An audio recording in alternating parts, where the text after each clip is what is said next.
लग्नानंतर होईलच प्रेम मालिकेचा म्हणजे 4 मार्चचा रिव्ह्यू तुम्ही ऐकत आहात प्रेक्षकांनो. लग्न पत्रिका समीक आली आहे बरं का.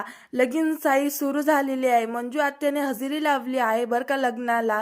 मंजू आत्या व स्वतःशी बोलत असतात. रम्या येते तेवढ्यात तिथे पार्कच्या मंडपामध्ये विचारत असतो काव्य आपल्या अजून मिथून काकांशी लगबग सुरूच असते. तेवढ्यात तिथे रम्या येते बरं का. रम्या व स्वतः जवळ बसते. रम्याच्या हाताला लाल लाल काहीतरी लागलेलं असतं. आता हे लाल काय आहे ते कळेलच तुम्हाला थोड्याच वेळात.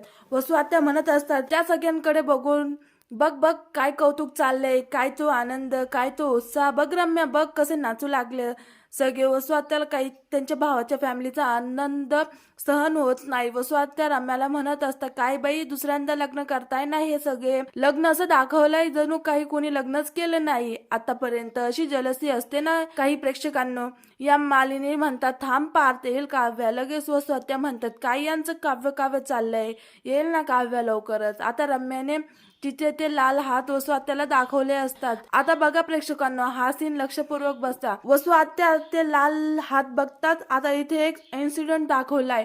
मध्येच रम्या अशी अलगदपणे न सांगता कोणाला या काव्याच्या रूम मध्ये अशी एंटर करते बर का. एकदाच सस्पेन्सफुल दाखवलंय बर का ड्रामा हा. प्रेक्षकांनो या सीन मध्ये तुम्हाला हा ड्रामा का रंगवलाय हे यांनाच माहित आहे. रम्याच्या काव्याच्या खोलीत जाते आणि दरवाजा लावून घेते. आता तिथे काव्य ते गौरी हार पूजत असते बर का. रम्या काव्याच्या पाठमोरीशी उभी राहते आणि कैची अशी उघडी करते बर का. आणि असं दाखवलं जणू काही रम्या आता काव्याच्यावर हल्ला करणार आहे. आणि मगाशीच बघितले ते कुंकवाच्या हात या गोष्टीमुळे जोरा सस्पेन्स वाढलाय बरं का प्रेक्षकांनो. ड्रामा रंगलाय. आता रम्याला ते सगळा इन्सिडेंट आठवला आहे आणि वसू आत्या हा सगळा इन्सिडेंट इमॅजिन करतात असं भासलंय बरं का मला. तरी तुम्ही आज टीव्हीवर बघा आणि मला नक्की सांगा काय वाटलंय तुम्हाला. वसू आत्या आता ते बघतात त्या रम्याचे लाल लाल हात आणि मोठ्याने ओरडतात रम्या काव्या काव्या तू काही. रम्या म्हणते आई काय झालं आई. आता ती असे हात घेऊन बसलेली आहे बर का. ते लाल लाल हात सगळेजण तिच्याकडे बघताय. वसू आत्या मोठ्याने ओरडतात.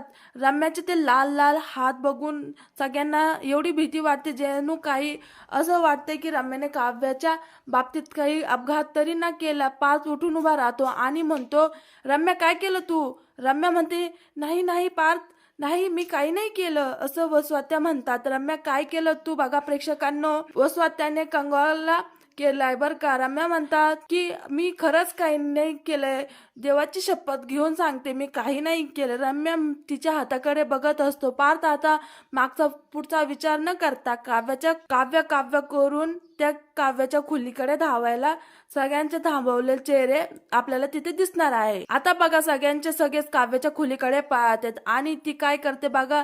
सगळेच पॅनिक झालेले असतात बर का. पार्थ ओरडत असतो काव्य दार उघडा, काव्य दार उघडा. आनंदाने दार बडबडत असते दार उघड काव्या, अगं दार उघड. सगळेजण टेन्शन मध्ये फुल एकदम ड्रामा चालू आहे. मालिनी म्हणत असतात अगं बाई काय झालं असेल आतमध्ये. विक्रम म्हणतात मालिनी थांब जरा, शांत होईल का. उगीच नसते विचार आणू नकोस तू मनामध्ये. पुन्हा सगळेजण दरवाजा वाजवतात आणि काव्या दार उघडा. पार्थ म्हणतो की काय झालं तर नसेल ना काव्याला. आता पार्थला आणखीन टेन्शन आलंय. आता मात्र पार्थ त्या रम्याच्या अंगावर धावून जातो आणि म्हणतो रम्या तू काय केलंस. रम्या म्हणते नाही रे पार्थ मी काही नाही केलं, नाही मी खरंच सांगते मी काही नाही केलं. पार्थ म्हणतो रम्या काव्याला जर काही झालं ना तर मी तुला तो तिथे धमकी देतो. तेवढ्यात काव्या होच दरवाजा. सगळेजण आता काव्याकडे जातात आणि पार्थ आधी जातो आणि म्हणतो काव्या काव्या तुम्ही ठीक तर आहात ना. काव्या म्हणते मी ठीक आहे, तुम्ही सगळे असे का आरडा करताय. नंदिनी म्हणते अगं काव्या किती वेळचा दरवाजा वाजवतोय आम्ही, तू बाहेर येत नाहीस ना. अगं बघ ना सगळे किती टेन्शन मध्ये. तिथे पार्थ म्हणतो अहो बघा ना काव्या. ते वसू आत्या मोठ्याने ओरडल्या काव्या आणि त्या रम्याच्या हाताला बघा ना ते लाल लाल काय लागले. आम्हाला भीती वाटली हो त्यामुळे आम्ही सगळे तुमच्या रूम मध्ये आलोय धावत. काव्या म्हणते शांत व्हा शांत व्हा. अहो तो लाल रंग ना तर माझ्या कुंकवाचा आहे. आता सगळेजण आश्चर्याने बघायला लागतात. कुंकवाचा म्हणजे वसू आत्या विचारतात बर का. काव्या म्हणते हो मीच सांगते काय झालं ते. मगाशी मी पूजा करत होते ना आतमध्ये. आता काव्य जसं जसं सांगते तसा तो इन्सिडेंट आपल्याला पुन्हा एकदा दाखवलाय. म्हणजेच काय झालं आता मगाशी आपण पाहिलं की रम्या तिथे काहीतरी घेऊन आली होती. हे सगळं वसू आत्या इमॅजिन झालंय. पण पुढे काय झालं ते बघा. काव्य पूजा करत असते.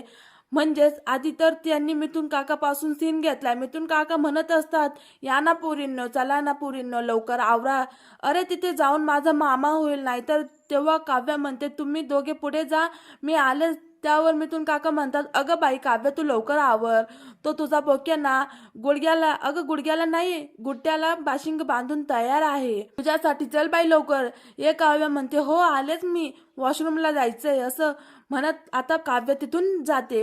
नंदाने आता मिथुन काका सोबत पुढे जाते. म्हणजेच अगदी जुजबी गोष्ट आहे बरं का, पण राम मस्त रंगवलाय. आणि त्यांनी काव्य आता तिथे पुन्हा थोड्या वेळ बसते पूजेला. तिथे थोडीशी पूजा राहिलेली असते, तेवढा तिथे रम्या येते बरं का. रम्याला म्हणजेच रम्या आपल्याला आलत काव्याला हाताने ते कुंकू पडत असतं. अलगदपणे रम्याला ती म्हणत असते, बघ ना रम्या, अगं हे कुंकू सांडलंय ग. रम्या म्हणते, अगं असं कसं सांडलंय. काव्य म्हणते, ए रम्या, अगं मला ना बाहेर बोलवत आहे, अगं मला ना 1-5 मिनिटात फ्रेश व्हायचंय बघ ना, म्हणजे तू हे एवढं साफ करशील का. अगं कुंकू. रम्या म्हणते, हो अगं काव्य तू जा, मी ना आवडते हे सगळं.